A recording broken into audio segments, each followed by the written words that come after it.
Hi, Misha here, and we don't do a lot of helicopters in 1/72 scale, diecast or otherwise, and we don't get a lot of Russian or Soviet helicopters.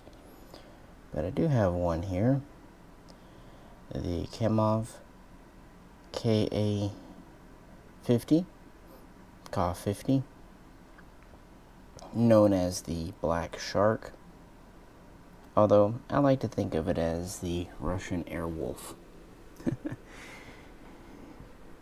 I have two models here. This is one from De Agostini, although it's kind of on the Altea IXO tooling.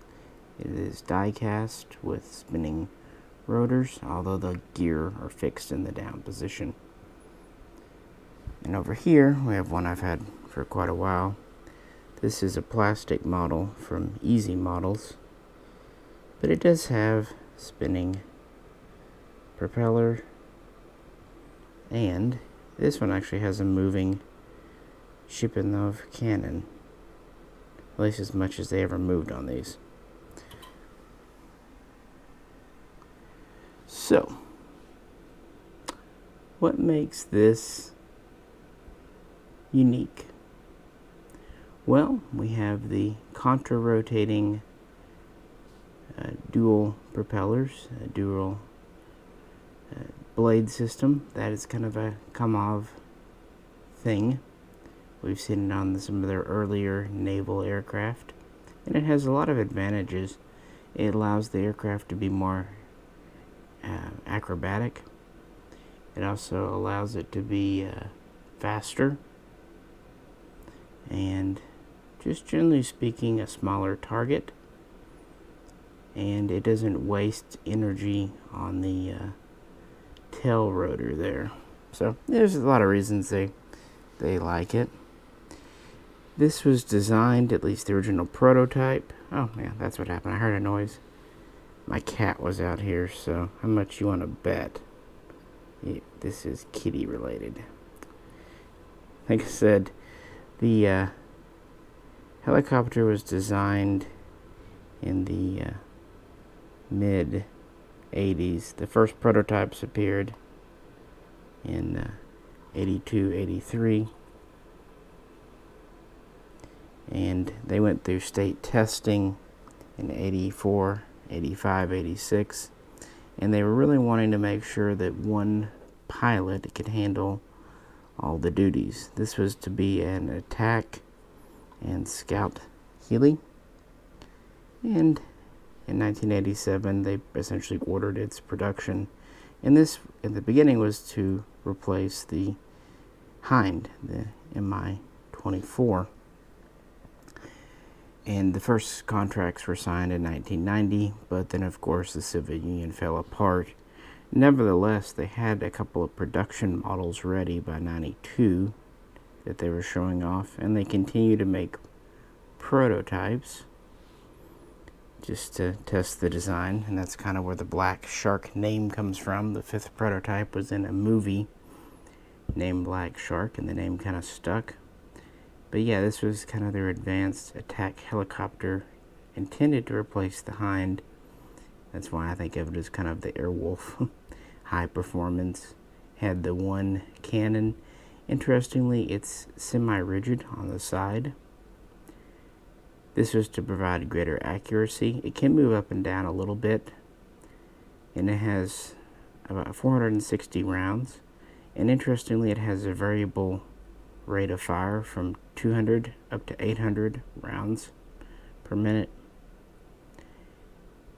It also carries about 2,000 kilograms of ordnance. It has 4 hard points under the wings for missiles, anti-tank missiles, unguided rockets. Later they'd use guided rockets.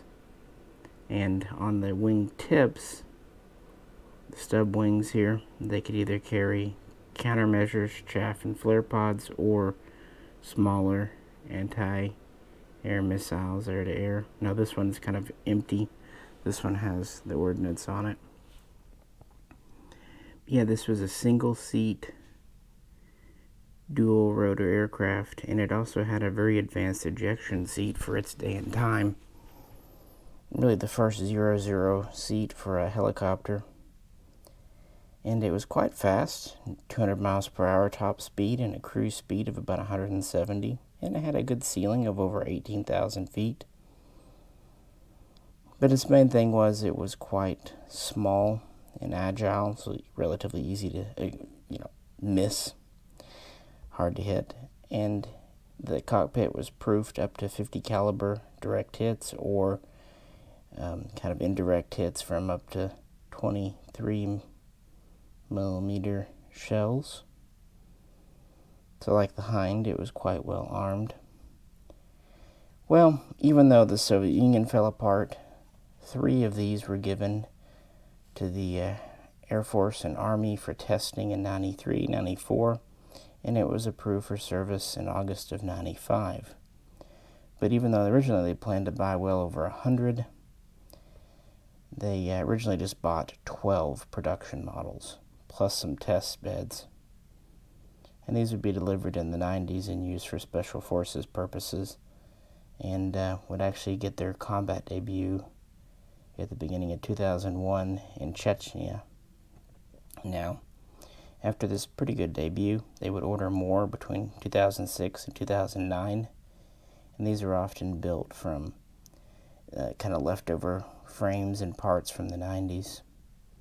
And by this point, this would be superseded by the 2-seat KA-52, the Alligator as it's called, but we're talking about the KA-50, the original.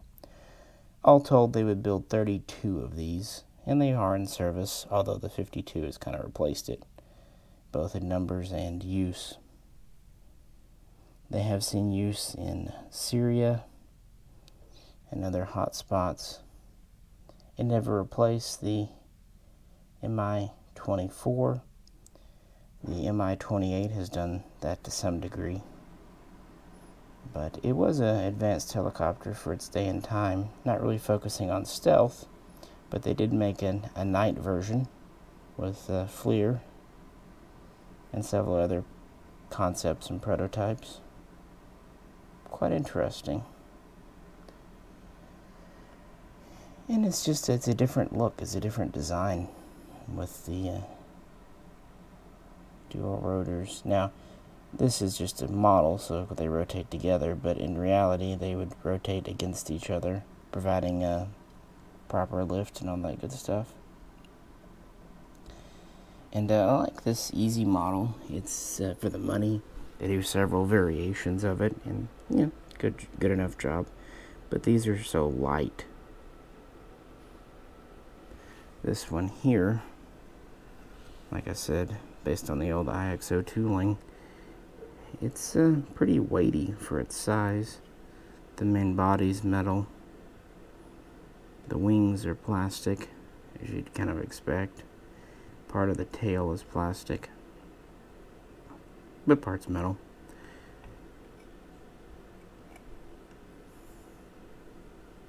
Fun fact, they actually, on some of these, painted a second set of windows to make NATO believe it was a 2-seater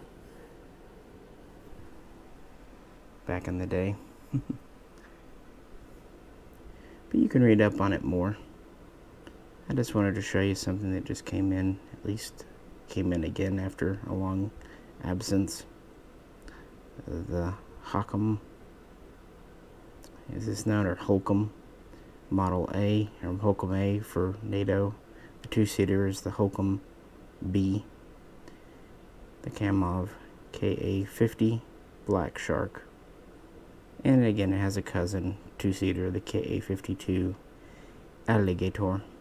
Several nations have looked at using these, including Egypt, Turkey, India, but so far Russia is the only user. They have over 100 of the 52s, and like I said, about 30 or so of the 50s in some level of service. So it went into production, at least to some extent.